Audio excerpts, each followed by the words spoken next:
Yes. Yeah, I can hear you. Alright, excellent.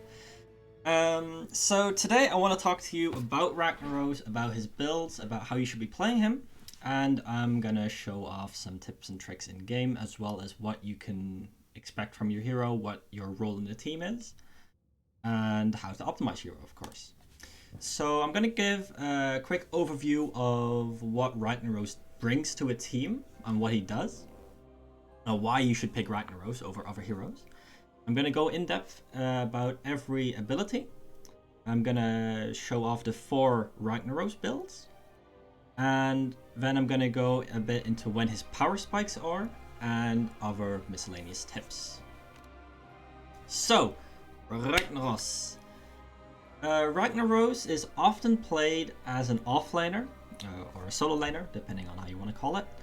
And he is really good at wave clear. His Q is an insanely mana efficient tool, and if you build him right, he can have a very consistent 4-second wave clear time with only 50 mana, which is pretty insane. And he heals for about 40% of his health while doing so.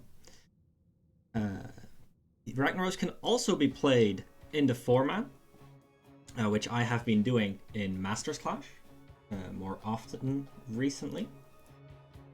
And the main thing why you want to pick Ragnaros is his trait, Molten Core, and his ults. Both of his ults are very strong abilities, but I'll go more in depth about that later.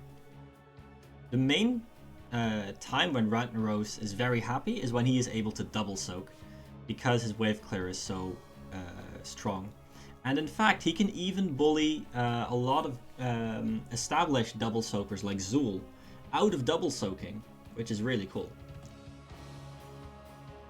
So let's start by talking about Ragnaros' Q, Empower Sulfurous. This is your primary damage and sustain tool, especially in lane. And an important thing to keep in mind is that it resets your auto attack, which means, I'll hop into try mode real quick, that when you activate Empower Sulfurous, sorry Sammy,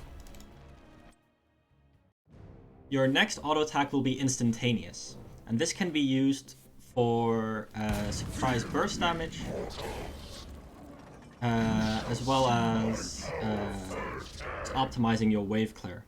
Because if I go up to the wave, and let me just turn off Malfurion, and I just queued a melee minion, then I have pretty good wave clear, but I always want to just hit an all-attack minion and immediately reset my Q. Because this is just free damage when you activate your Q. This also means that you never want to activate your Q when you're not near something, because if you're stuck with your Q activated, you won't be able to reset your auto attack, which is really bad. Something also to keep in mind about Ragnaros' Q is that it splashes from the main target. So if there is an enemy hero here, I can hit this minion and hit that enemy hero in lane, which is really nice. Power Sulfurous heals for a lot. If you queue 7 minions, you heal for about 15 to 20% of your maximum life, which makes it a really good tool to trade with enemy heroes in lane, because you get so much health back basically for free.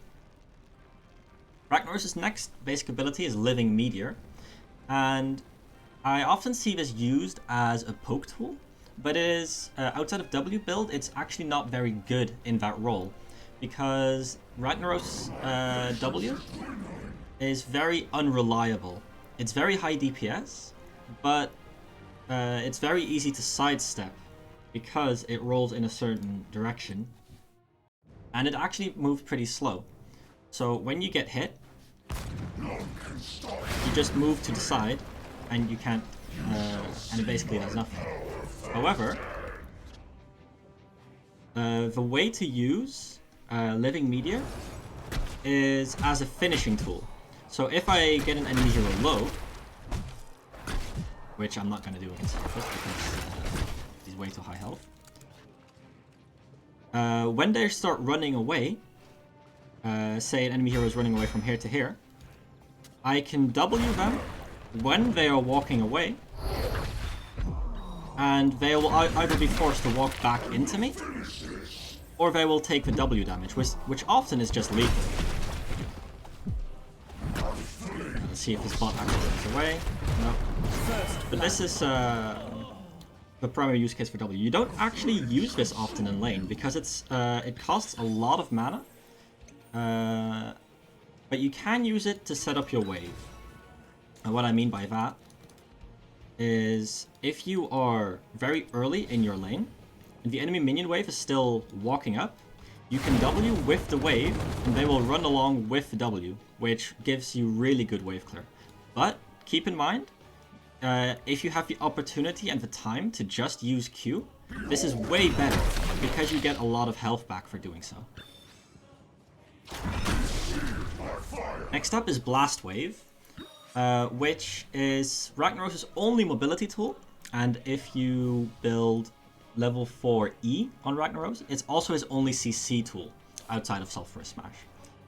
The thing to keep in mind is that while Ragnaros' Q does 200 damage and costs 25 mana, Blast Wave only does half of that, 100, and it costs 50 mana. So using Blast Wave for damage is very inefficient, and you will run very quickly if you are using Blast Wave for wave clear or other tools. This is part of why I don't like E-build that much, because it ties your damage tool and your mobility tool to the same ability, and it's still very mana inefficient. As well as when you are using Blast Wave, you're not actually healing off of a minion wave. Choose a talent. Now I want to talk about Lava Wave, which is going to be a bit more involved, because I firmly believe that Lava Wave is the correct ult for about 80% of the ranks. I think it changes a lot in the high ranks, but in the low ranks, a lot of soak is just completely ignored, which makes Lava Wave a very, very good tool for just giving Ragnaros a random 30,000 XP bonus above the enemy laners, because you can just be in the fight and soak 3 minion waves at once. However, there's an important tip with Lava Wave, which optimizes its usage, because you can hit either 2 or you can hit 3 minion waves. And I'm going to show that What's up? I'm off Kevin right from now. the Heroes Dev Team, and I'm here If to I get announce to your level game. 10. Let's get started. Talent time. Talents go upgrade Lava your Wave. hero in a multitude of ways. Choose one now. If we wait for the minions to start clashing, The match begins in 10 seconds. 5, there can be up to 3 minion 3, waves 1. on the map at May the once best if the team win. lane is in a neutral state. What I mean with a neutral state is that the minion wave is in the middle of the map hitting the other minion wave. So in about 10 seconds, the next minion wave will spawn. Because the minion wave, if you look at the timer up here, spawns every 30 seconds. So in 3 seconds, a minion wave is gonna appear here. There you go. And it's gonna start waddling down the lane. Now I can use Sulfur Smash, I can use Lava Wave now, and you'll see that it will hit 2 minions. 2 minion waves. This minion wave and this minion wave. But if I use it in the bottom now, this minion wave was missed. But now I can hit this minion wave. I hit the minion wave that's approaching, and this minion wave just spawned, and my Lava Wave is still going to hit this minion wave, which means that I got 1 extra minion wave for free. The way you want to time that up, you can look at the in-game timer. Every time, it depends a little bit on the map, but a good guideline is every time the timer is on XX20 or XX50. So if there are 10 seconds left to the next minion wave, it's a good time to use Lava Wave, because you will hit the wave that is just about to spawn. So I want to wait about 6 to 8 more seconds. this is a fairly large lane, and top is a fairly long lane. But I will hit this minion wave, though my minions weren't cleared. And then it will continue on and hit this minion. And just doing this almost doubles the amount of experience that you are getting from Lava Wave. So this is a really important thing to keep in mind when you are using Lava Wave.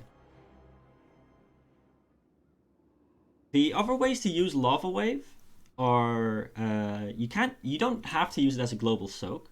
You can use it to stop enemy objectives, because if the enemy has, say, a Punisher or a Web Weaver or an Immortal, the most damage is actually not coming from the objective itself. It's coming from the minions with the objective. So if the enemy has say 6 ranged minions pushing with an objective, Lava Wave is going to completely shut that down, as well as force the enemies away from their own objective for a bit. But I do want to note that it is not good against the Zerg Wave on Braxis, because the Lava Wave, while it does fairly high damage, 370 per second, its damage is doubled versus heroes, not minions or monsters. So it doesn't actually clear up mercenary camps that well. It will still help a lot against mercenary camps, because if we have, say, a siege camp, it does a lot because it amplifies the minions in that wave. The camp itself does very little damage. And the same thing is with objectives, but the Zerg Wave takes very little damage from the Lava Wave. It doesn't even kill the Zerglings in that wave. What you can do is use Molten Core, but we'll go into that in a bit. The next is Sulfur Smash. Now I want to hop into a game with Sammy, who I hope is here. Sammy, are you here? I'm here. And I want to show how you can use Sulfur Smash. Obviously, you can use Sulfur Smash on your tank CC. It combos really well with low cooldown point-and-click stuns. In competitive, we are often using it with Chahana, because Blessed Shield has a 60-second cooldown and Smash has a 60-second cooldown. Because any stun longer than 1 second guarantees the Sulfur Smash hit, and Sulfur Smash does way too much damage. It is one of the three reasons to pick Ragnaros over other heroes, because Ragnaros is not unique in that he has very good wave clear, but he is unique in his Molten Core and his choose a talent. Awesome work. You earned that talent. The power of his ults. He has above average ult power, both Sulfur Smash and Lava. However, with the build that I usually go, which is Q1, E4, and blistering attacks, it doesn't actually matter what your build is, as long as you have slow burn. You can combo Sulfur Smash on your own CC. So if we find Sammy here, and I walk up to Sammy, I slow him by 40%, and he basically can't walk out of my R. So if Sammy, I'm gonna slow you, you're gonna try to run away. It's basically undodgeable. If I also Q the minion wave, he will be dead right now. 40% slow is really, really good for setting it up for yourself. In general, you want to go into a team fight, use Smash on whatever CC you can, maybe use Molten Core, use a WQ, and then you just want to go back to lanes, because that's where Ragnaros shines most.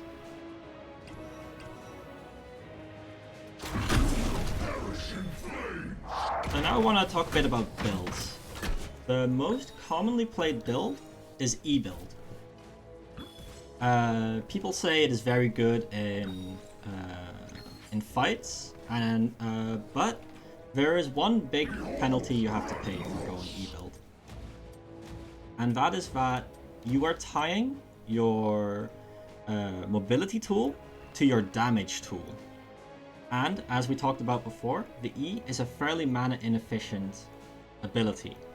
especially in lanes. In teamfights, that doesn't actually matter, mana efficiency. But if we go to a minion wave and reset our talents, if we have the early E talents, upgrade your hero in a multitude of ways. Choose one a lot of players will want to E the wave. And yes, that does decent damage, but that's actually still less than just my Q. But it's on a double the cooldown and costs double the mana. And now if someone comes and tries to gank me, I have no way to get out, because this is your only mobility tool. The 13 and 16 talents are pretty good though, because if you are fairly high level and you have your E build, Talent time. the thing it does well is trade into enemy heroes that are very clumped up, but that you don't want to actually be next to for a very long time. So if I E myself here, I build a lot of shields, but they go away very quickly. And now this is on cooldown, and they can hit me for free. That's the primary reason I'm not too big a fan of E build. The next build I want to talk about is W build Ragnaros. If you have been following Masters Clash, I've been playing W build Ragnaros quite a bit.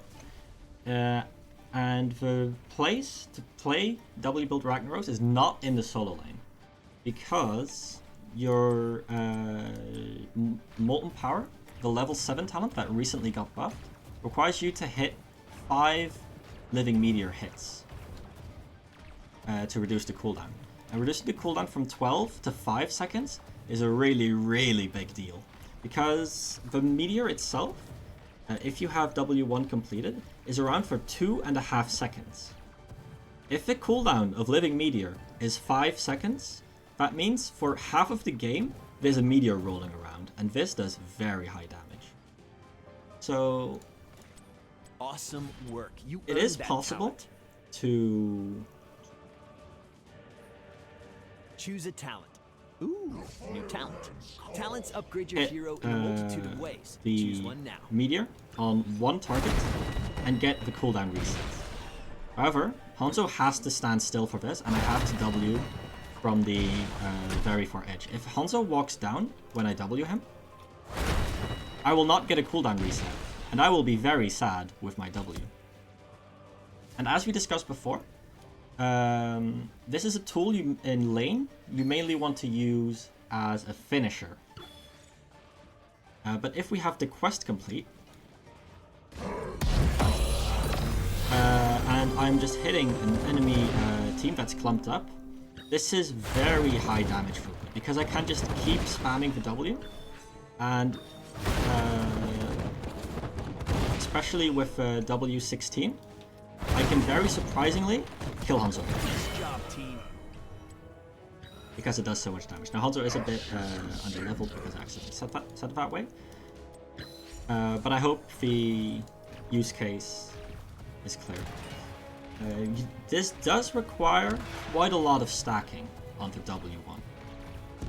Important thing to keep in mind is that as Ragnaros, you can't afford to spend the entire early game just brawling with enemy heroes.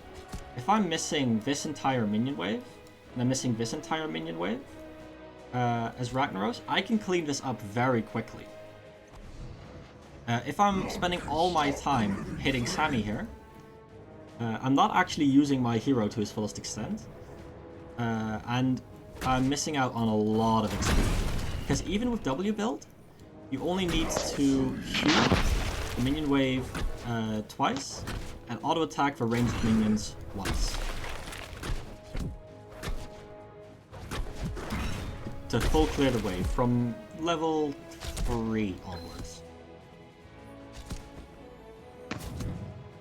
This is more of a mage-like playstyle, and it's basically always played with Sulfur Smash. Because imagine 3 enemy heroes are clumped up, and I have, say, a Johanna ulting them, then my follow-up is this, and that's a lot of damage. And of course I can keep poking with W.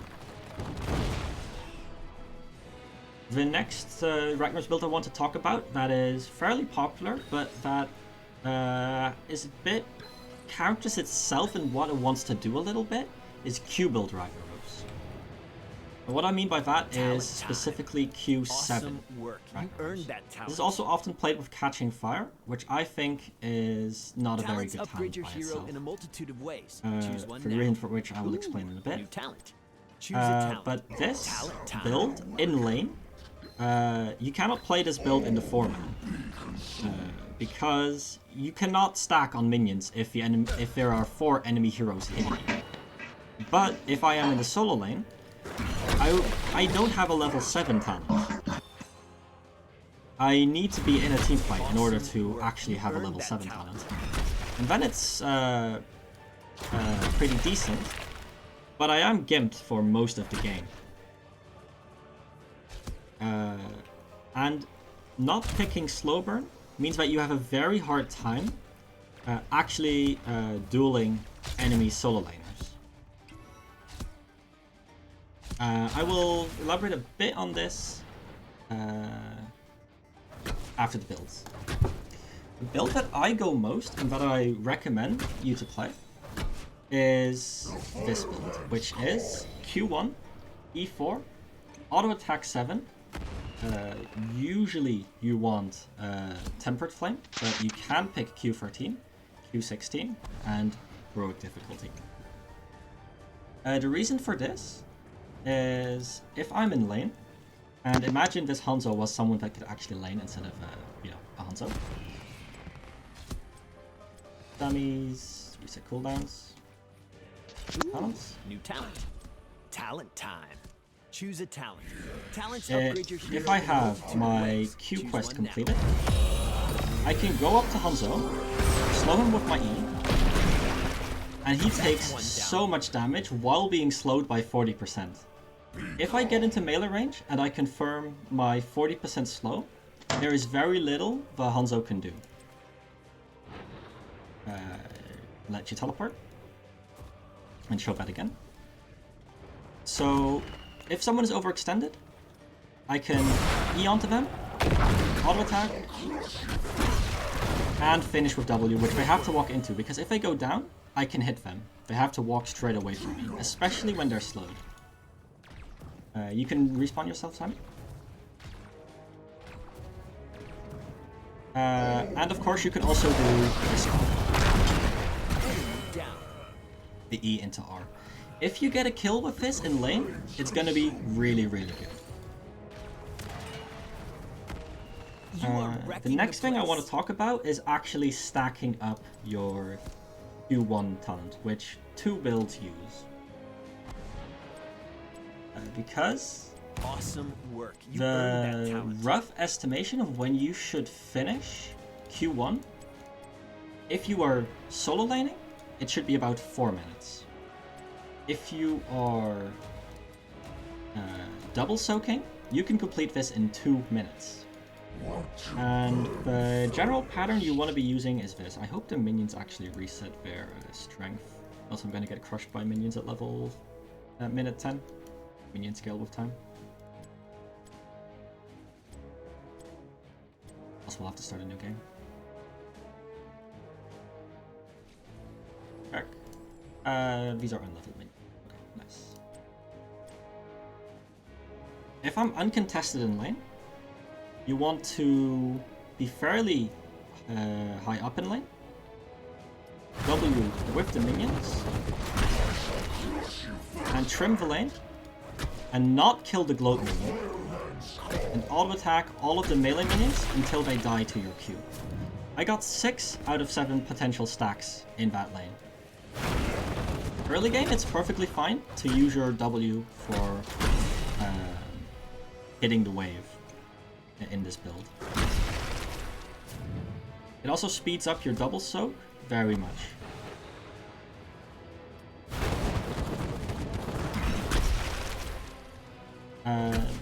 This is the 3rd minion wave. And we are already on 16 stacks.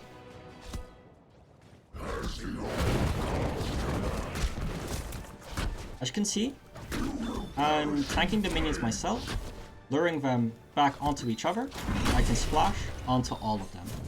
And you, if you want to learn Ragnaros, this is something you can practice in try mode, or just in a custom game very easily. Here I accidentally killed the gloat minion, which is not what you want to do.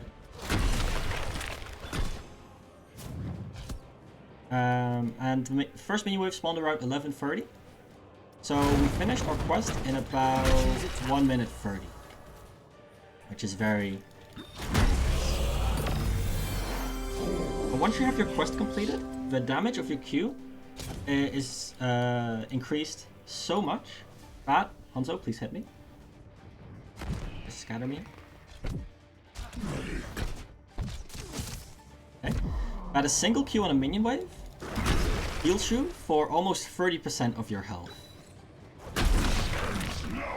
And the way you want to approach waves post-quest completion is you want to Q the gloat minion once, auto-attack every melee minion once, and then Q the gloat minion again. Since your Q has a 4-second cooldown, this means you clear the entire wave in 4 seconds. Melee minion, Q again. The reason I really don't want to hit for ranged minions, because they will die to my Q anyway, and I lifesteal from my Q. Which means that if they are very low health, I will not actually lifesteal for the full amount. I do actually need to deal the damage for the lifesteal to come out. But very few heroes can actually match this clear speed in lane with this amount of sustain. And as you can see, I'm only using my Q, which means that I am expending no mana whatsoever.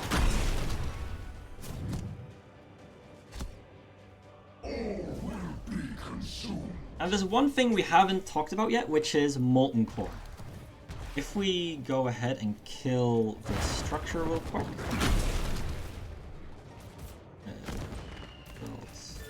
Purple.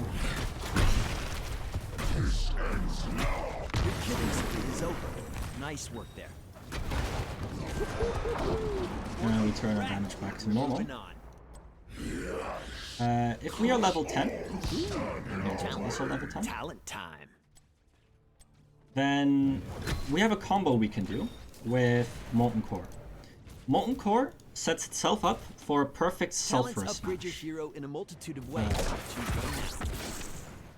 Turn off the minions real quick. So if you go into Molten Core, your Q, W, E are replaced. Your W is 3 separate meteors, and if you do it directly on someone, it will hit them once. But if you do it to the side of them, they will get hit twice. Which means that you get double the damage out of your D. And the E is just the delayed stun. But all of these abilities, including your ult, which is also delayed, combo really well off of your Q, which has a 1-second cast time, but if you input any commands during this cast time, they get queued up. So I'm gonna press Q here, W here, and E here, and you'll see that they come out instantly one after another.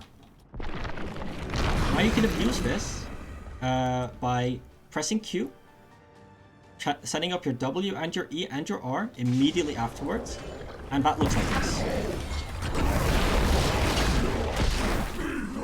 And Hanzo went from 100% life to 80% life.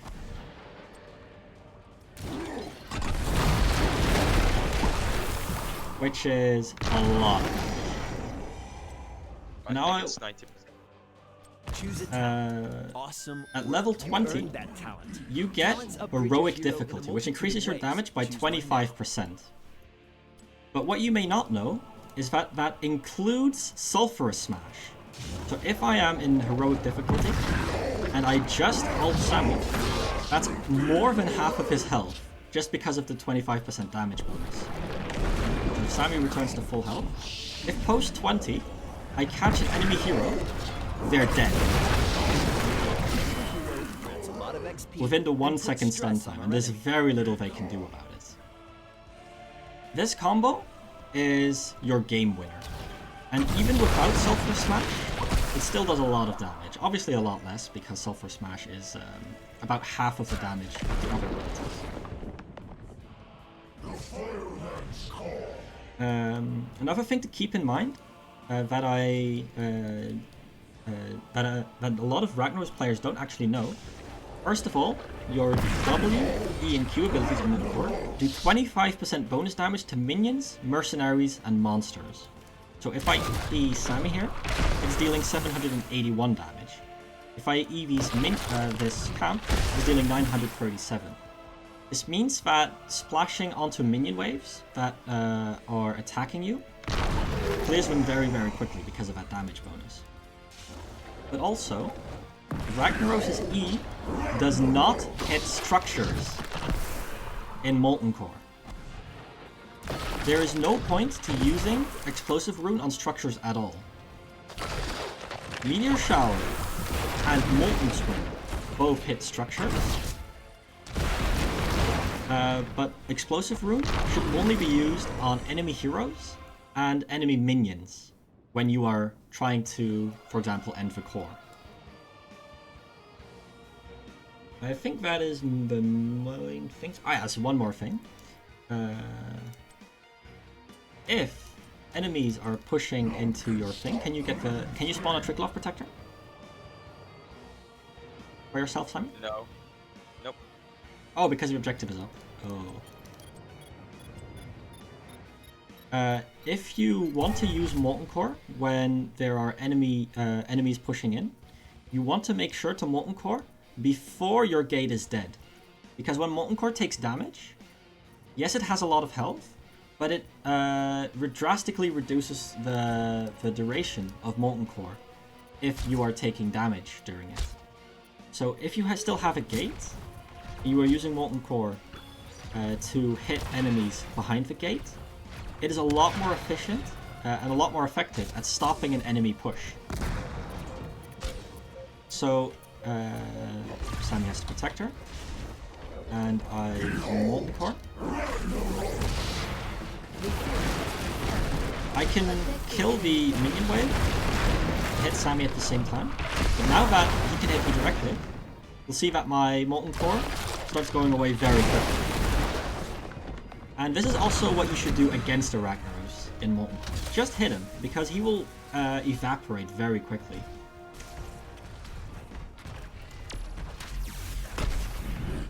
Let's see. Next up. Ragnaros' power spikes, both talent-wise and in team fights. In a team fight, Ragnaros is picked for Sulfur Smash and Molten Core. His base kit is actually quite disappointing in team fights. Most heroes are a lot stronger than Ragnaros with just their 3 basic abilities. Especially if you have someone like Kira, she can stun the entire enemy team with her 16 booming kick, heal her entire health pool in 1W, and Ragnaros just kind of does eh. And the thing that really hurts Ragnaros is that he has no mobility outside of his E. 25% movement speed is not a lot.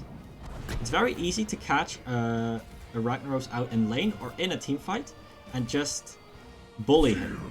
Especially someone like Jaina will completely shut down a Ragnaros, because if he cannot get close to heroes, he doesn't have a Q, which is hit or auto attacks.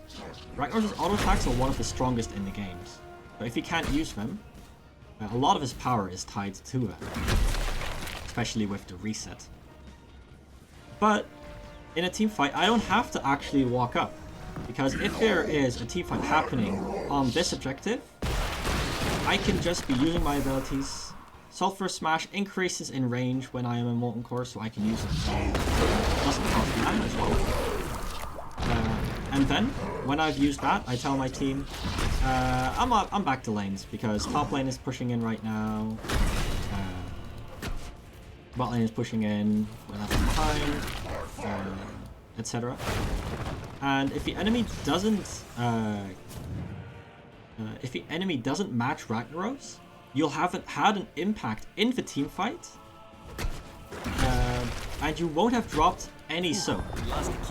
And that is part of why I think Lava Wave is the pick for lower rank games, but not for higher rank games, because you can be the Lava Wave as Ragnaros. As I said, if you have Q1 completed, your clear time becomes 4 seconds, which is pretty crazy. And even here, without the Q quest, I only need 8 seconds to full clear this wave. And complete my Q quest in the meantime. So hit minions, auto attack every ranged minion once, walk so that the minions clump up, and Q again.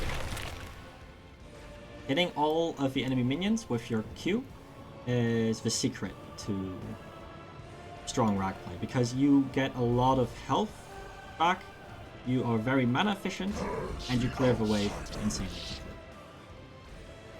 quickly. For talents, the power spikes to Ragnaros in lane are slow burn, which lets Ragnaros bully enemy laners by slowing them, and during which time he gets off 2 free auto attacks, and blistering attacks, which makes my auto attacks hurt like a truck. One auto attack on equal levels does 30% of his Hanzo's health, which is very, very strong. Oop. An access terminal will be online in a moment. Outside of that, the W build, W7 is the power spike you're looking for. And at level 20, heroic difficulty is a game winner by itself, due to the one-shot combo that I showed earlier. Tips and tricks.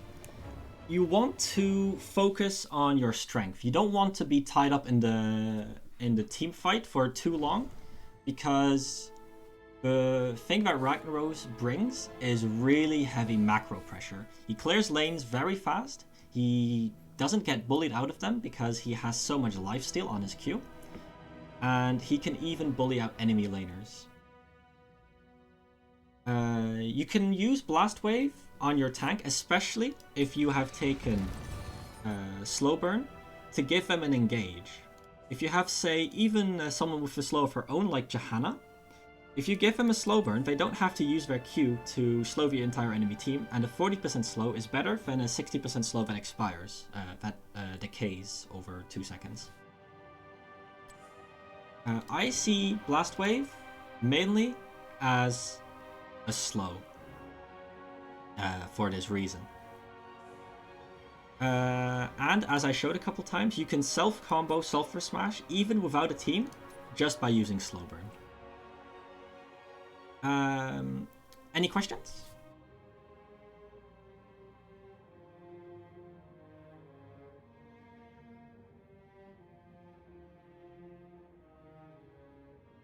Again, I guess that's a no. Could you talk about why you don't like catching fire? Well, I don't like catching fire. Yes, there are 3 reasons for this. The first reason is that the health regeneration, you don't need it as much, because your Q, if you are using your Q correctly on minion waves, you are healing more than enough to top yourself up every single time. So the 18 life regeneration doesn't actually do much, because you are already getting full life just from using Q on minions. Because every Q, which has a very low cooldown on 7 minions, is about 300 life at level 0, which is a lot, and it scales unlike catching fire. The second reason is that the quest reward from catching fire, the armor, often overlaps with Resilient Flame, because the time when you need armor is when you are getting focused, which is the same time Resilient Flame will proc, and if you activate both at the same time, you have no use for catching fire, because Resilient Flame has higher armor. And the third reason is that slow burn is just super powerful. A 40% slow turns your E from very meh damage and a tiny bit of movement speed to something that can completely shut down enemy heroes from chasing you or from escaping from you, because Living Meteor rolls in place for about half a second, and Blast Wave confirms all of those hits with the slow.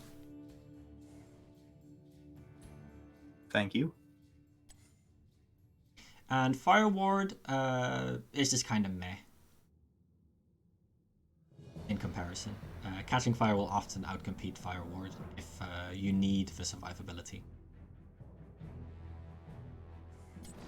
Sammy. Yes, Hawk? Let's 1v1.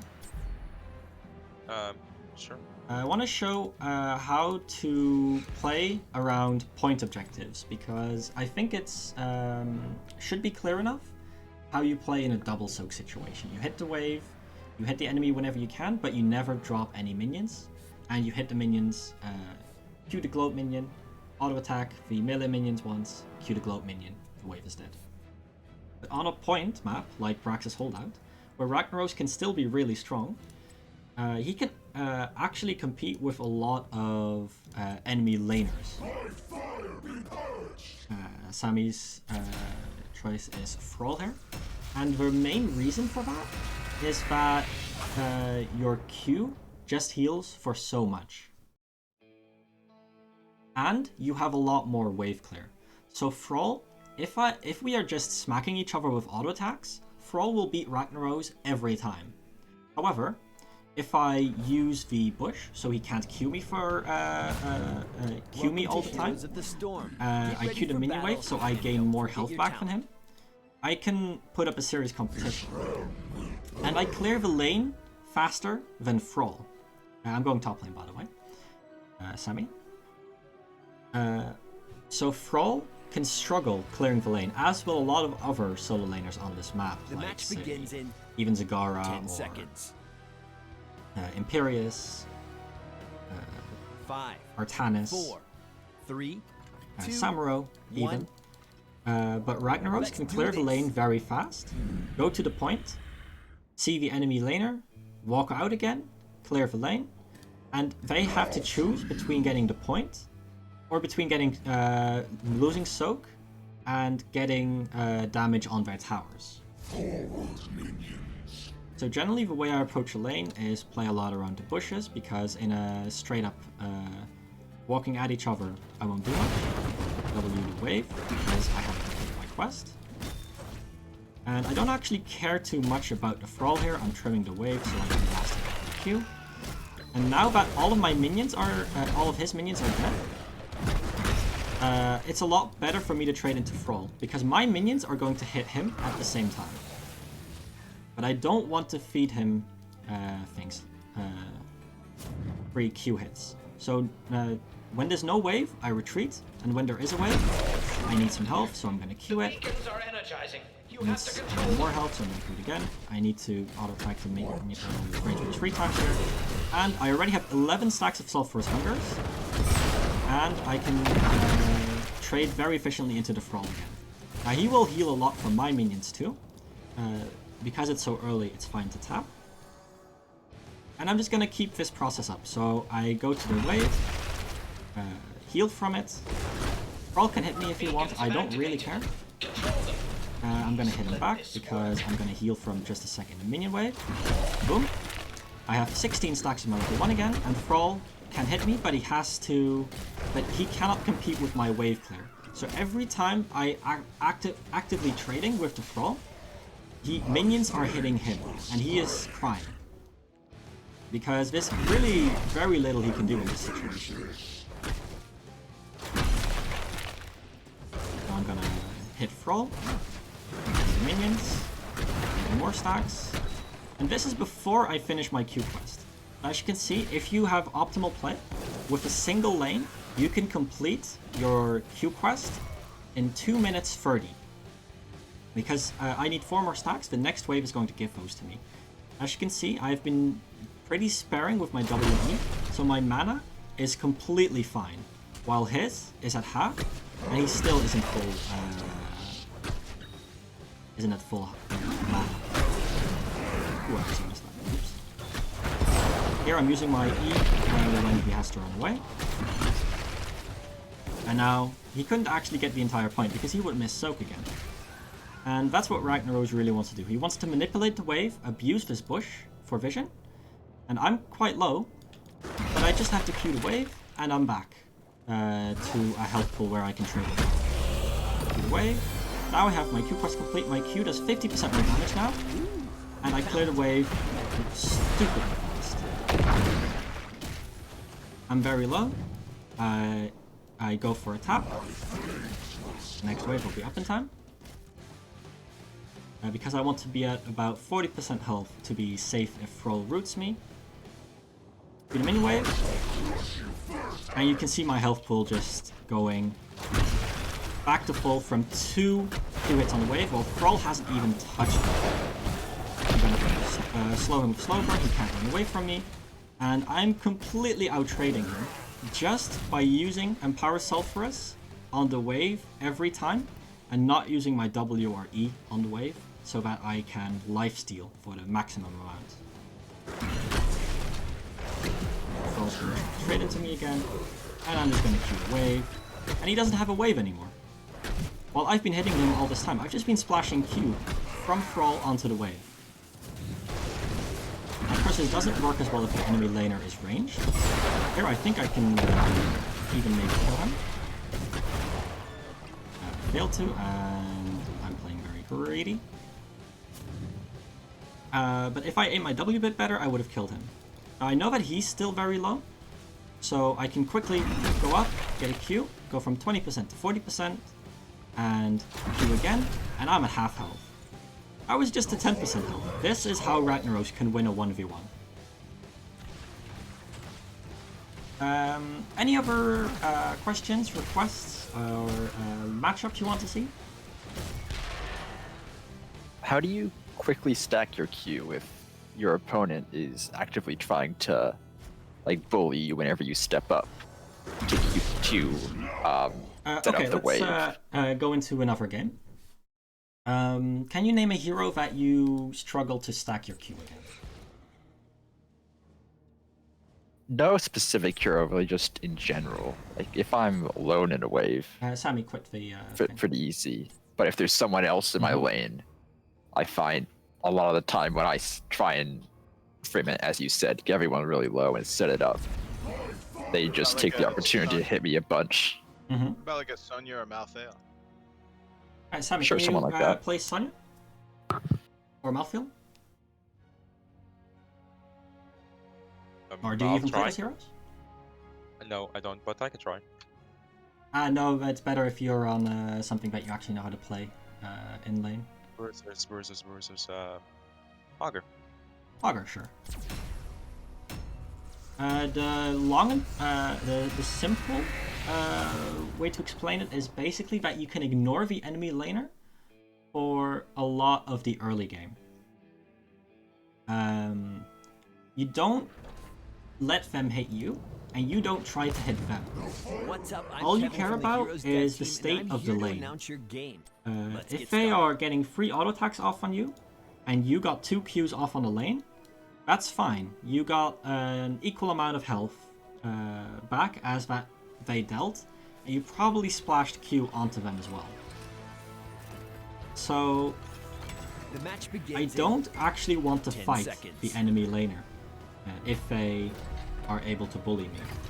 I just want to fight the wave. 3, 2, 1. And the main way to do that, especially on a map with close bushes like Praxis, is to just stay in bushes.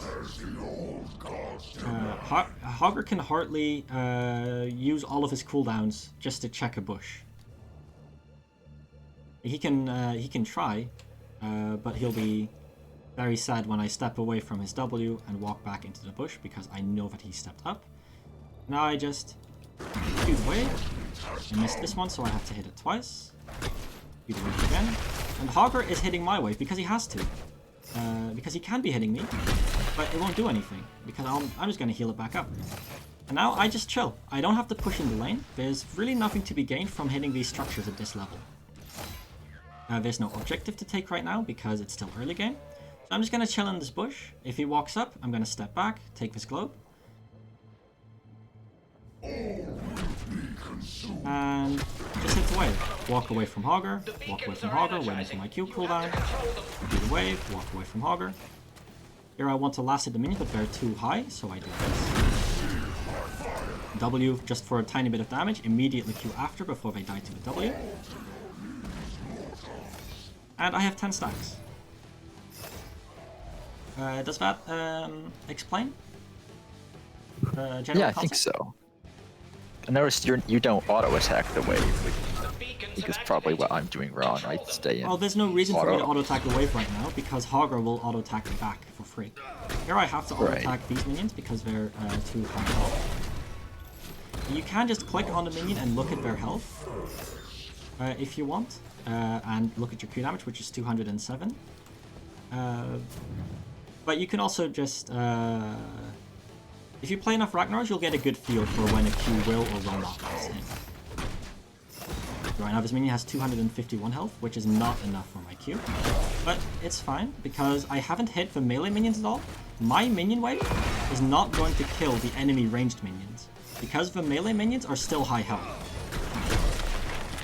And that's one of the reasons I'm not attacking the melee minions this early in the game, because I don't want my wave killing their wave, because I need the last hits.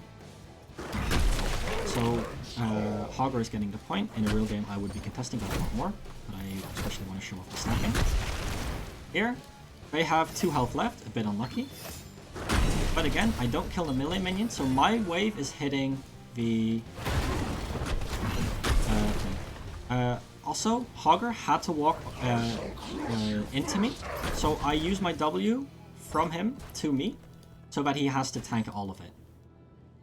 And that's generally how you want to be using W. When you know your enemy has to walk in a straight line for one reason or another.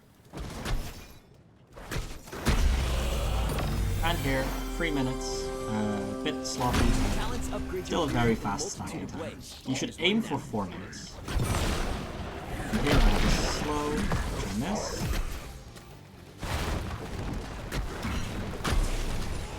And Hogger spins, I don't actually want to duel him. I'm low on health. Good wave. Auto attack a melee minions now. Now it's fine because I'm already stacked. And he hasn't begun to clear the wave. And I can just kill him. A lot of this is obviously mechanics. But the basic theory of abusing the fact that your Q just contains so much health and is so mana efficient that it's basically free is the basis of how Rag wins every matchup that he wins. And there are some matchups which Ragnaros will just not win. And those are examples such as Chen. And the reason that Chen will completely decimate a Ragnaros is that Chen has the Withering Flame talent, which reduces your spell power by 60%. If your Q is reduced by 60%, you have no health gained from it whatsoever. So you just become very, very sad. I also want to show off the basics of how to double soak against, say, an enemy Zul. Simon, do you play Zul? I play him sometimes. Okay. Let's see. Any map requests? This will probably go on this round. Towers? I was thinking for double soak, maybe Towers of Doom. Sure. So in Towers of Doom, it's going to be a mid-top rotation because the bot lane is where the 4-man is having a giggle with each other. And now, obviously, you can't step up that much if the enemy team is not in vision. That is Ragnaros' big weakness. He has very low mobility, and that is also why you need to keep your E for mobility and not damage. Part of why I don't like E build. Because if I see an enemy gank me, I have to get out of the lane ASAP, which means I need to have my E up. So I only use my E if I think I can really bully the enemy laner with the slow. But before level 4, I don't even use E in lane because this is just 50 mana for no reason. The match begins in 10 seconds. 5, 4, 3, 2, 1. May the best team win. So we go into lane. let's say that my 4-man is going bottom. I'm gonna wait here because I have to wait for my for the enemy team to show. If the enemy team is all in mid, then I just stay behind my towers. There's no reason for me to step up right now. But let's pretend that I see Zul, and our 4-man sees their 4-man in bot lane, which is realistic. Zul will have rotational rule for me. Zul really should be going top. I'm just gonna hit the wave, trim it, so my Q will last hit. Miss 1 minion, that's fine. I could have done. I could have hit the this way first. I kind of like that more because then we would not be with the enemy Zul. But here I'm just gonna heal because there's a double stacked wave. My Q heals for an insane amount. I'm gonna use my W because I have to hurry up because these are minions are going to kill themselves. Zul luckily isn't trying to rotation.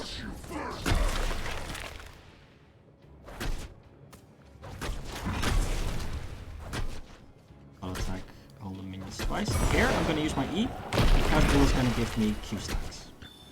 It's very rare, but you can use your E to drop free range minions low enough to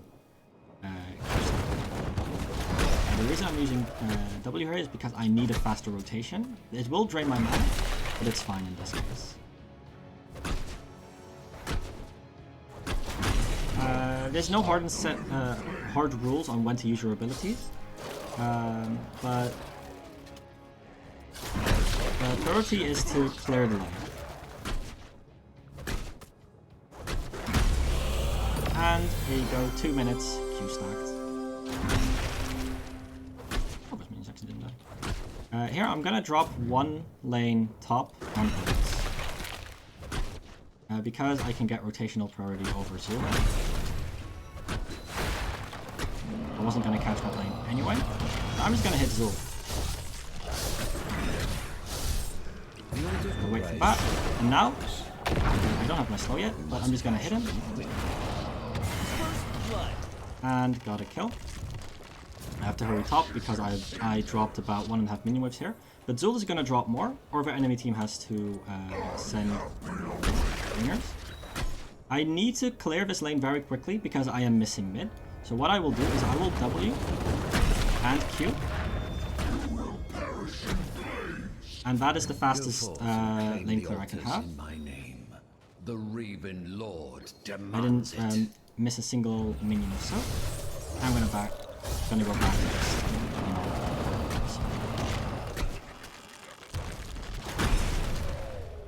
So it looks like Zul was beating you in double sub before you got your quest done. I assume that changes. Yes. Now? The Q quest, once stacked, this is just incredibly powerful for your rotation speed and your wave clear. Zul has more wave clear than Ragnaros before the Q and less after the Q. Because my wave clear gets cut down to 4 seconds. Because I don't have a minion wave, I had to W to kill the melee minions. Normally your wave would clear themselves. But here, on level 4, I know this Zul is already getting quite low. He roots me, so I'm like, okay, and I'm just gonna hit the wave. I'm gonna drop 1 minion, that's fine. But I think I can kill Zul here. Because he's already low. I'm gonna go in, knee him. He's gonna pop his shield, that's fine. And now, when we fight in mid, he's not gonna have a shield. I'm gonna go back. Mid. He probably tapped. Yep. Now what does he do? Can't really run away from me because he's very close out. I cleared the wave all the while hitting him because I can auto attack him and Q the wave. I imagine Zul's an especially good matchup, right? Since he spawns a skeleton to go off of. That guy didn't read the patch notes. Sorry, what'd you say? I said I imagine Zul's probably a really good matchup for you, right? Because he spawns the skeletons and does just more healing for you. It's nice, but it's doesn't matter that much. Because Zul has roughly equal wave clear to you. So the problem is that you don't have your own minions, which are worth more than having his skeletons to lifesteal off. And Zul doesn't actually do enough damage to dent your health pool anyway. Especially now that I have blistering attacks. Every time I trade with Zul, he's gonna lose a ton of health. Because every single auto attack I land on him, I'm gonna try to cut off his rotation. He has to go all the way around to safe way because he's too low. Blistering attacks makes every single auto you land completely decimate an enemy's health pool.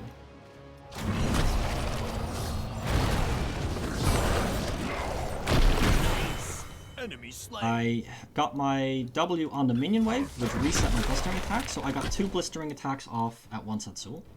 Now, one thing to point out is that blistering attacks is bugged to where hitting Empower Sulfurs on minions does not reduce blistering attacks' cooldown. However, W and E on minions will still reduce the cooldown. Anyway, that's all the time we have because it is now midnight for me. And that means that the next session is going to be coming up. Which Can you quickly flash your priority build, the last build you talked about? Can you quickly flash that up? Yes, of course. That is Q1, E4, Auto Attack 7, usually Smash, Resilient Flame, Q16, and Heroic Difficulty. Thank you. And when you're taking W build, do you take last wave at 4 for the slow?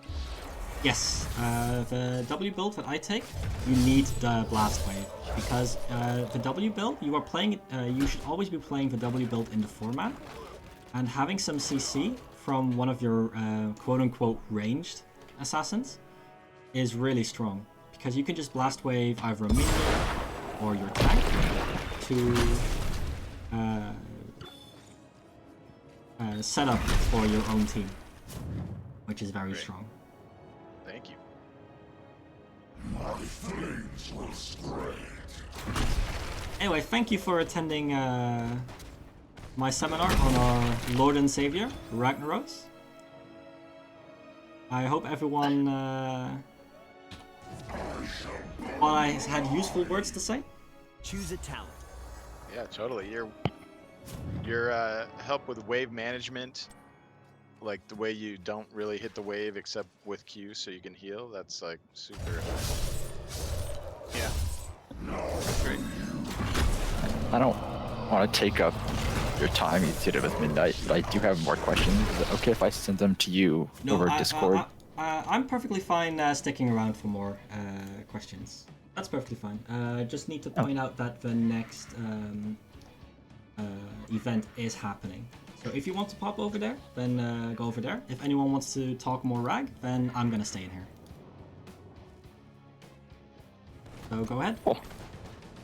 Alright, so the first thing I wanted to know was, what situations do you think Rag is a good pick, both as either in the offlane or in the 4-man? Because you made him seem really good, but obviously he's not a popular pick for most people. I think, in general, Rag is a really good pick. Just in general. In Storm League especially, the main reason he's not popular is because people misunderstand what he can do. E-build is the most popular solo lane build, while you can see how much of a bully this amount of lifesteal will make you lanes. So the main reason I think Rag is not popular is just because people don't realize how powerful he can be. The times when I would really want a Rag pick, especially in the 4-man, is if your 4-man needs a lot of wave clear, so you're missing wave clear on a map, like say Tomb of the Spider Queen, because your other damage dealer is say Sylvanas, who has decent wave clear but not enough to one-shot waves. Ragnaros will really help you there. All Rag needs to do is Q the wave. As for solo lane, there are some matchups which are not pickable, but if you're playing Storm League, it's perfectly fine to pick Ragnaros as your solo laner every game.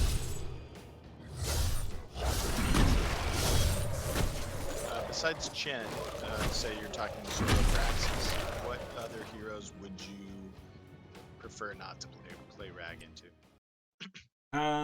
Any ranged hero will make Rag very sad, because Rag does not have a way to get to ranged heroes.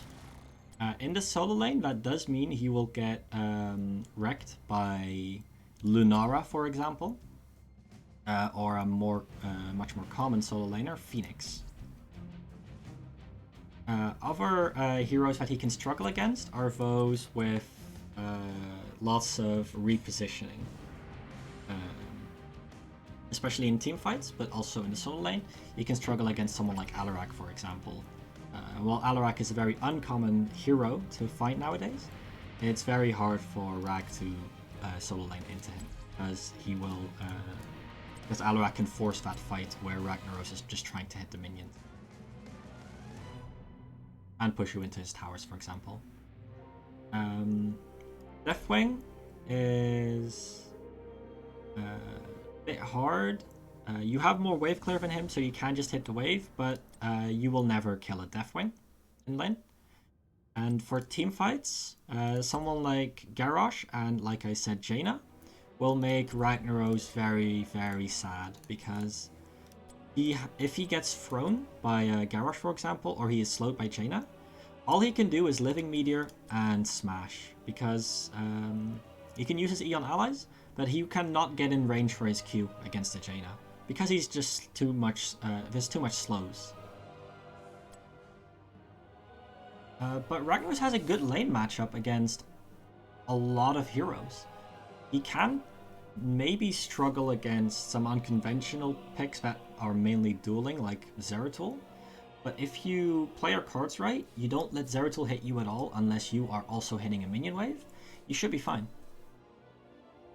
And against like Malthael or Sonya right now, what are your thoughts? I haven't actually played against W build Sonya in the solo lane yet, but against Malthael, both of you heal a lot from hitting minion waves. I imagine Rag would have a better mana situation than a Malthael would. Yes, Rag does not expend any mana, while Malthael does. And Rag actually heals a tiny bit more from the wave. And Ragnaros' auto attacks scale much harder than Malthael's, because Malthael can't do much damage with his auto attacks to you. But if you auto attack Malthael, he will lose 300 health every time.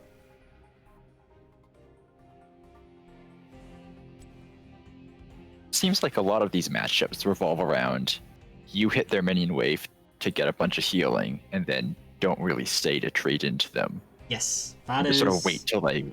That is how Rag wants to play, because as long as Rag is near a minion wave, he is a dueling god. As when he's away from a minion wave, he gets outdueled by half the roster.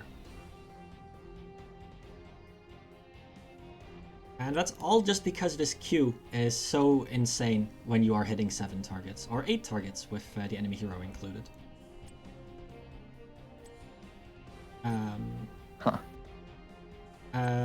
But yeah, Rag is really, really good into a lot of matchups, only because you can play around the wave so much.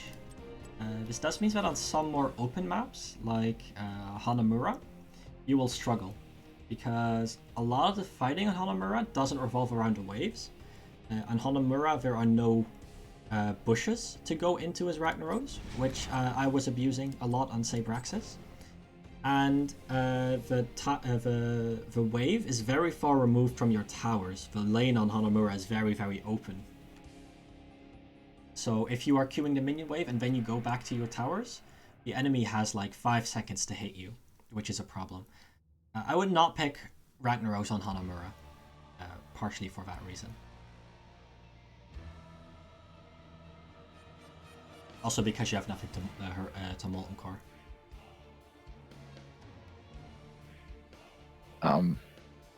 Bit of a change in subject, but you talked about Lava Wave a little bit. Mm-hmm. What do you think the best strategy for using that is?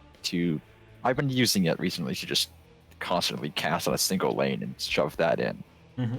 Is that a good idea, or would it be better to just cast it on whatever is most pushed in on your side, or wherever you're not? The most important thing for Lava Wave is that you are getting maximum value out of every cast, and that you are casting it basically off cooldown. Shoving in a single wave will not give you a lot of value. Especially if you were only getting like one and a half minion waves in that lane because it's already pushed in.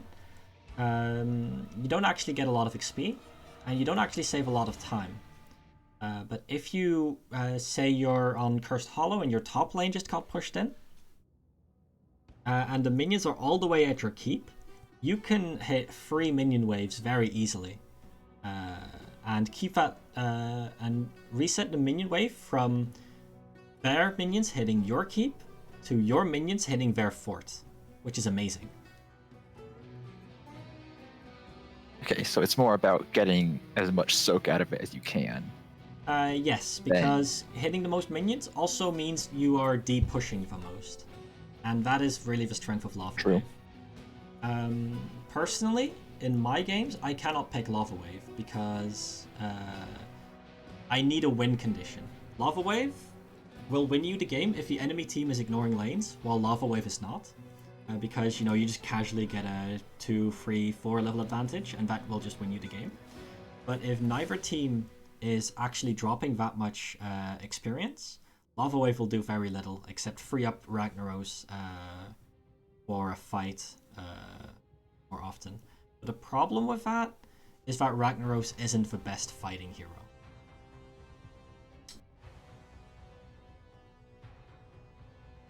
Without Smash, that is. Yeah, in like the lower divs, like in Div C, I've had success with Rag, Lava Wave, on things like Alterac, where the objective is, top objective. You can be near the objective in Lava Wave bot, or vice versa. And Lava Wave, if say the enemy gets, on Alterac, they get a cavalry. If the cavalry has no minions with it, because you Lava Waved it, then the cavalry just dies to your structure and hardly gets a single tower. With nearly every map objective, it's the minions with the objective that the objective is tanking for that do the real damage, because minions shred through towers, but minions die very quickly. Actually, something I want to show is on Braxis. Sorry, Sammy. Maybe go a bit more in depth on why I think Lava Wave should never be picked on Braxis. And that is that it doesn't do anything against the Zerg Wave. Because I do see a lot of Ragnaros players pick Lava Wave on Braxis, but it just doesn't really do anything for you.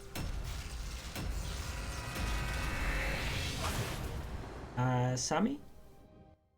Soak the bot and top lane as much as possible to get to level 10 quickly.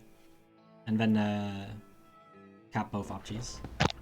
Sure. How good is D versus the Lava Wave versus the Zerg Wave? The D is extremely good against the Zerg Wave. It clears the entire Zerg Wave nearly by itself. Because it also does bonus damage, the Zerg Wave has very little health individually, but very high health spread across its minions. But if everything is AoE, then you shred it very quickly. So I want to show off 2 Zerg Waves. One where I use Molten Core, and one where I use just Lava Wave to show just how little Lava Wave actually does.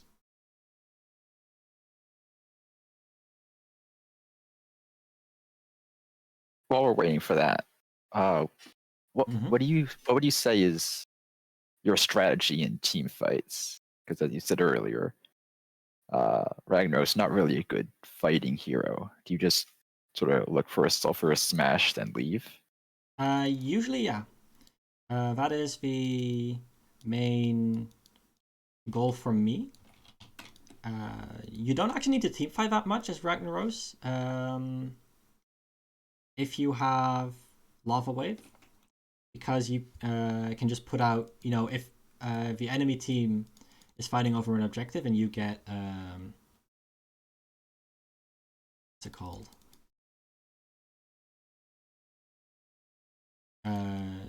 Free minions, minion waves top, and you get the minion wave mid, and you get the minion wave bot, and the enemy got none of that, you'll just have 2 levels advantage out of thin air, which is insane.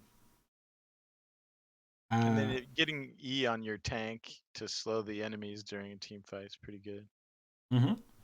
It can be unreliable because, of course, if you are playing Storm League, your tank doesn't know that your E is a very powerful slow. But you can use it on anything. You can use it on minions too. Sammy, get the top beacon already. I'll Molten Core the first objective, but you can get it to like 90%.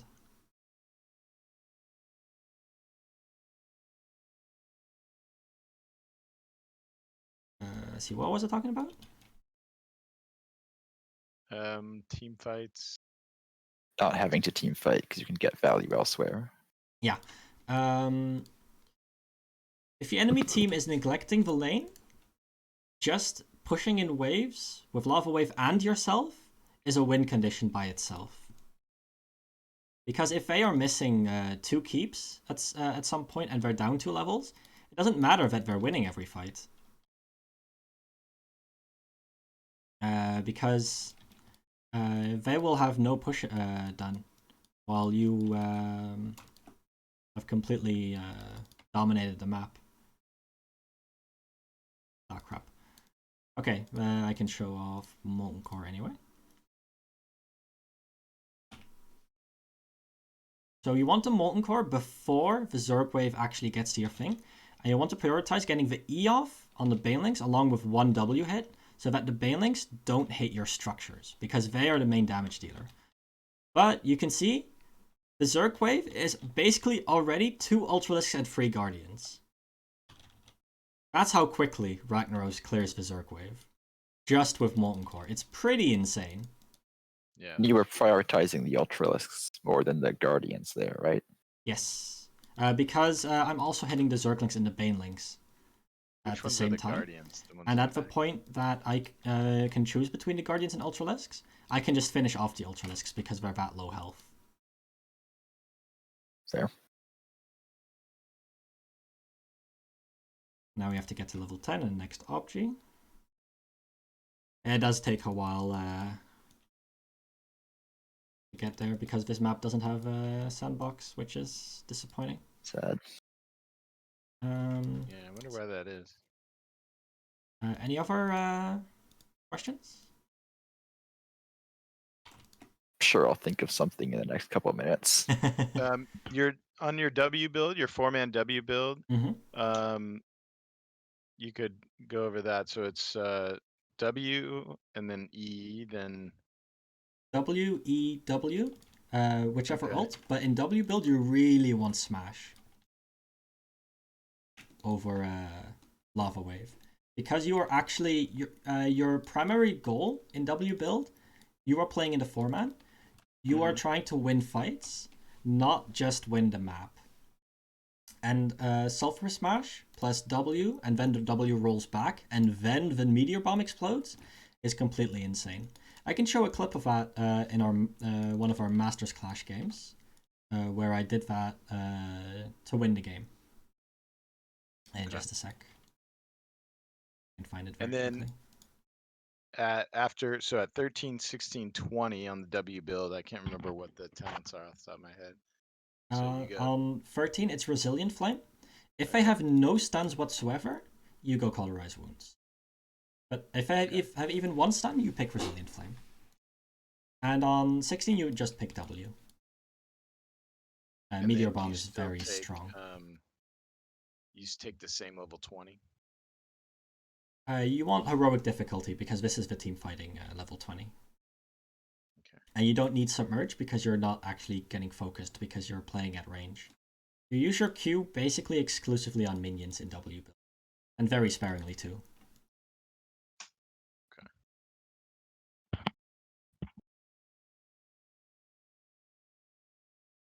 One argument I've heard against Ragnaros in the off lane is that since he's kind of squishy, you lose that extra front line you would get with someone like a Leoric or a Sonya who can stand up there and take a bunch of hits for your team. Yes, for sure. What are your thoughts on that? That is very true. Ragnaros is a bruiser. He is tankier than most ranged assassins, but he is much squishier and doesn't bring real CC. Unlike, Leoric, he brings an Entomb. Sonya, she brings a Q stun. She brings Leap, potentially. But Ragnaros just brings Smash. Now, while there's nothing wrong with that, especially if you have Lava Wave, there's not too much he actually contributes to your 4-man team fighting. Especially in the department of squishiness. So Rag's more the pick when you just want to out-macro the other team. If you go Lava Wave, then yes. Especially in if the enemy team doesn't, get literally every single minion wave and your team is doing the same, which even at a Masters level is pretty rare. You can get a lot of value out of this. But you can run into the issue, especially if the enemies are getting better, that they'll play around you because they are effectively... you are effectively not a real hero in the 4-man, in the team fights. You're only a hero in the dueling. If that makes sense. You can cap the thing now. Sure. How often, what percentage of the time would you say you play Rag in the 4-man versus the solo lane? In competitive, and by competitive I mean our Masters Clash games / our scrims, because I play competitive HOTS. Yes. I don't play offlane Rag. Okay. Because it is very punishable with ganks, and he doesn't bring enough in the 4-man. Oh, so you don't play a Oh, lot don't of tell Rag me I at all. mistimed this. Oh no, I didn't mistime this. Now look at the Zerglings.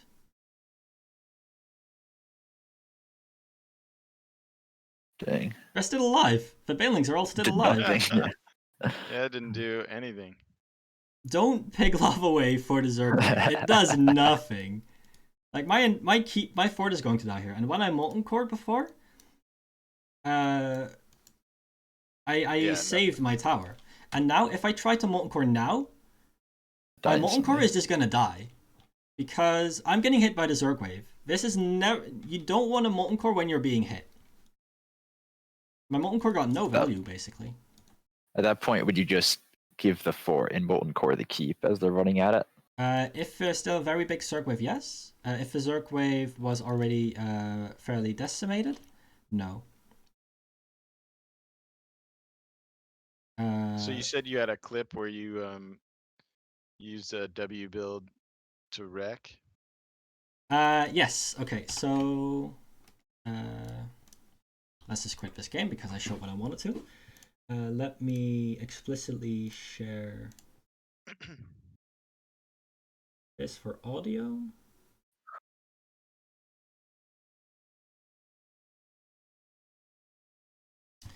If we go to the Yup tabs and we go to Eldor, let's see versus Team Unleashed. Anyone see Unleashed? A beautiful.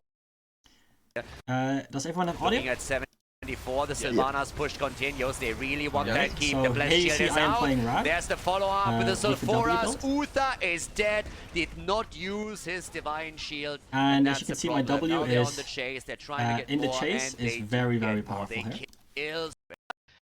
And if we skip ahead here, here a team fight is going to happen. And Ragnaros is going to press W, roll back, and Sulfur Smash. And you'll see what happens. 5 versus 5 once again. But here's the action straight in the middle. Oh, the big setup, and what is Sulfuras? Holy shit, the triple kill. Oh, the big setup, and so yes, that's a team wipe by itself. Just off of one Blessed Shield from Archahana. And that just leads to us winning the game. Trying to make And here, glorious. And now they got level 20. I have heroic difficulty. I'm gonna use to end the game here. I'm gonna use every single W with a triple hit on the core, just to burn it down, and I'm gonna E the minion waves and enemy heroes, because my E doesn't hit structures. They had a great game here. They were I did not know that. time, but now I've just been using trying to finish it. the core all this time, doing nothing slowly. apparently. The shield is gone. The hit points are It falling. literally doesn't hit structures at all, which triple is kill gave them the opportunity to go for it here, and that's exactly what they. Does it say that in the talent description? Am I just blind? It does say it, but the only time you can read it is when you're in Molten Core, which is when true. you're not going to be reading stuff. That's funny. Which is a bit silly. So the E doesn't hit structures. The Molten Core E, yes. Yeah, that's funny. I don't think I knew that either. It's a very common mistake I see on Ragnaros. Question here. Yeah. You can hear me? Yes. Yeah. Similar to this situation, you had level 20 exactly the same time you used Molten Core. What if you used Molten Core before hitting 20, just before hitting 20? I can show that off real quick. Because heroic difficulty increases the damage of heroic difficulty and it increases the health. But the way that Molten Core works is that the timer on Molten Core is tied to the health. Wait, reset talents. Oh, okay. But the speed at which I lose health is not updated when I pick heroic difficulty. So this talent also increases the amount of time you are in Molten Core. So if I pick it all the way at the end, I get 2k extra health, and I get another 4 seconds. And if I pick it during Molten Core, the cooldown is reduced to 70 seconds. So exactly, that's what I wanted to know. So yes, you can pick heroic difficulty while in Molten Core, and you will get all of the bonus effects. Nice. So it's really good to not all talents Molten Core just before you hit 20. Sometimes I find that I don't use Molten Core enough. Like, you know, if we use the Alterac example, for instance, you know, during the objective, before anyone gets it, I don't necessarily want to use it because I want to have it up if the enemy team wins or if we want to push. So when is a good time? Yeah, I have the same issue. On Alterac?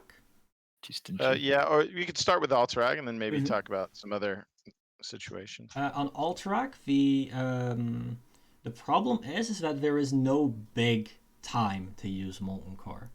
And you can find yourself without using Molten Core like all the way to level 20.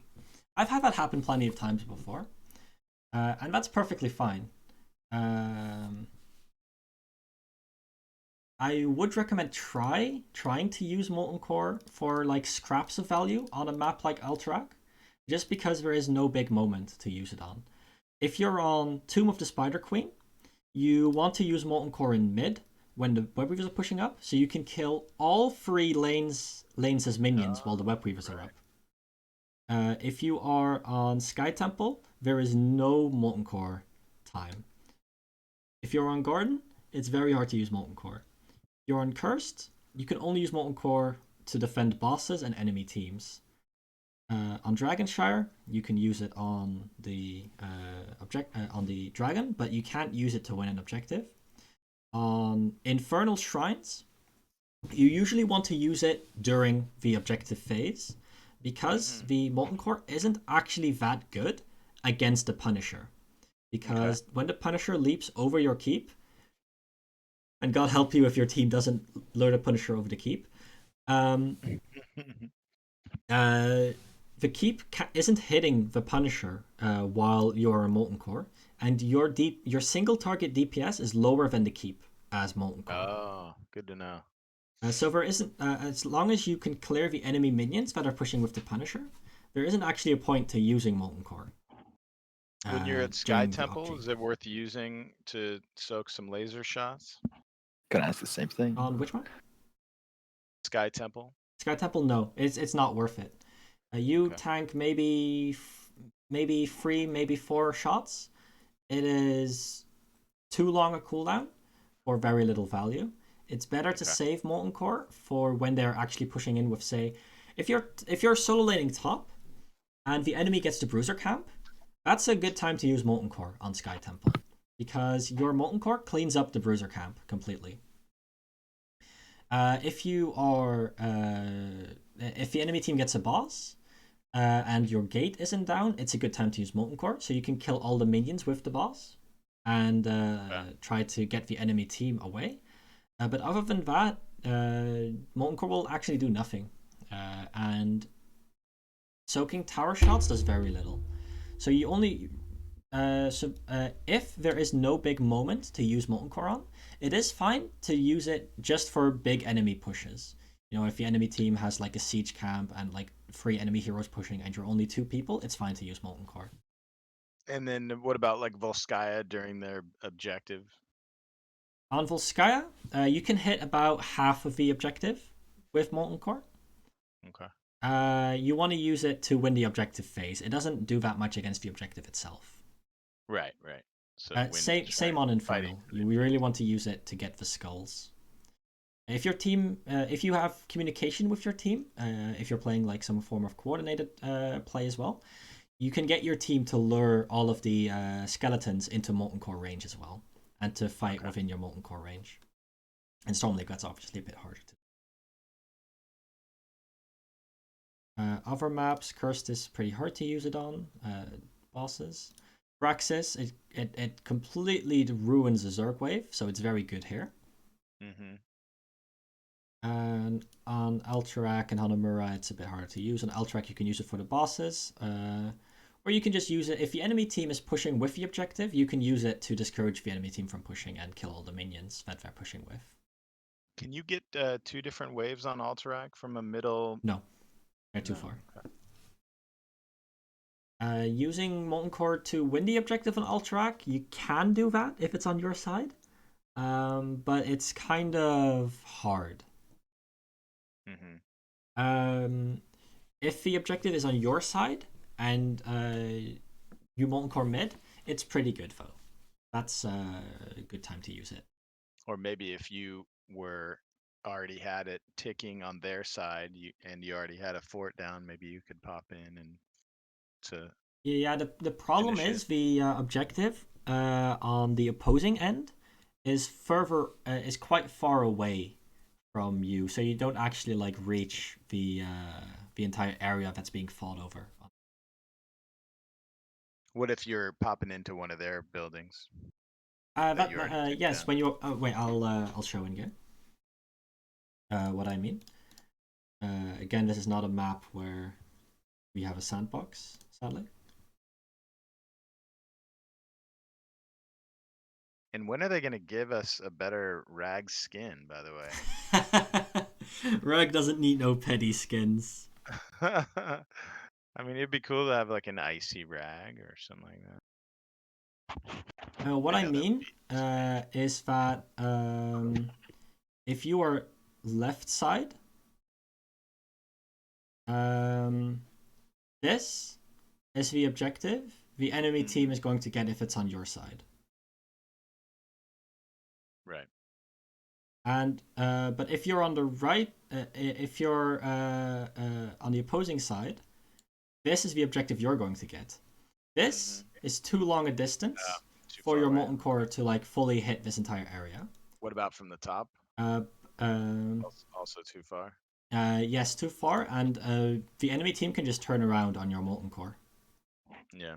But if you are mid, and you Molten Core here, you can hit this entire area just fine. Stop them from capping it, etc. So here it's pretty good. And if the enemy team is here, they have to go all the way around here, or they have to go all the way around here to hit the Molten Core. If you are here, first of all, if you're Molten Core here, and the enemy team is here, they're just gonna wail on you and turn around. Same if you're in top line. So the position. Although, if your team can follow him, you get a good Q on him. Mm-hmm. That could be good. Yeah, that's definitely true. You can always Molten Core next to the enemy team and queue them all, and do the one-shot trick that I showed you with the queuing up of commands during the queue. To get. Wait, what was that trick? I'll show you. One more time. Me. Real quick. My friend. Unfortunately, I have to go. But do you have a Twitch or YouTube or something? Twitch.tv/LemMindTalk is my Twitch. LemMindTalk. All right. See, where would I even put my Twitch?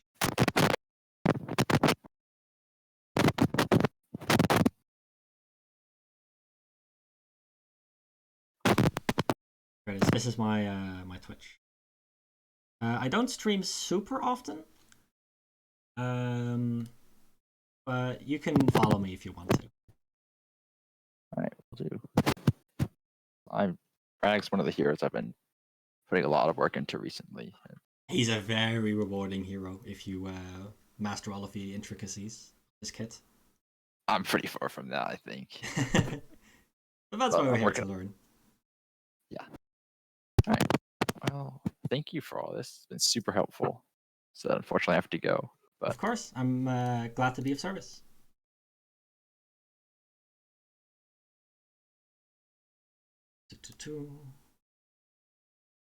Triple out this. Yep. Thank you once again. Great job. I have recorded this, by the way. So I am gonna put this somewhere. You feel the need to watch it again. So the combo that I was talking about is in Molten Core. If you cast Q and you cast W and E, they get queued up even if you don't press Shift. Okay. So you'll W E immediately damage them after you stun them. They get yeah.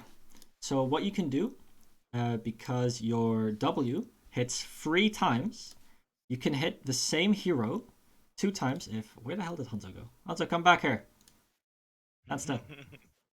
You can hit the same hero 2 times by. Oh yeah, I still have triple damage. This is good.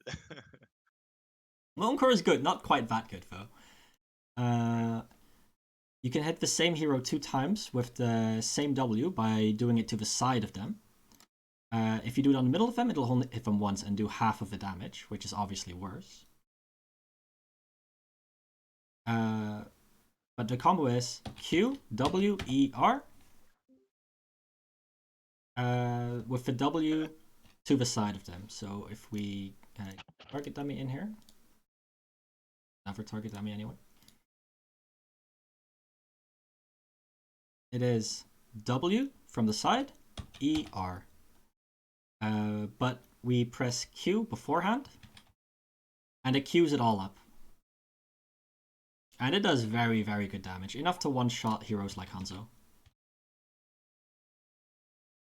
Wow. And one-shotting a Hanzo in the late game is just a win condition for you.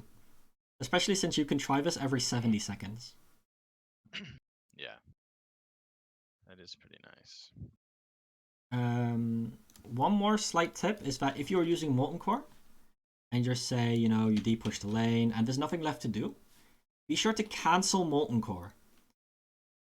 It gets the cooldown ticking faster. Because the cooldown for Molten Core only starts when you exit Molten Core. Okay. Yeah, that's a good piece of advice. Yeah, I think that's all I have to say about Ragnaros today. All right, thanks, Mindhog. That's super helpful. Great tips. My sore is a bit throat at this point. Yeah, thanks. That was really good. That was interesting. And thank you, Sammy, for being a target dummy. No problem. All right. And just to flex, let me show my Ragnaros win rate. Flex. All right. 67%. If we filter to ranked, it's 66%. Filter to quick match, 67. Unranked, 64. Just quick match, 68. A hero. All right. Awesome.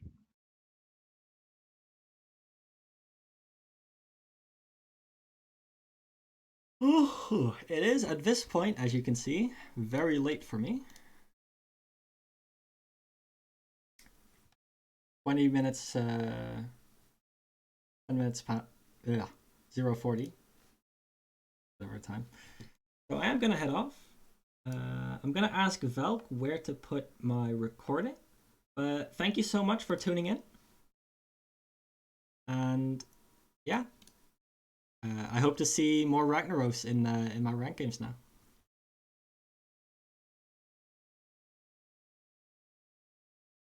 Hopefully not banned. Good night.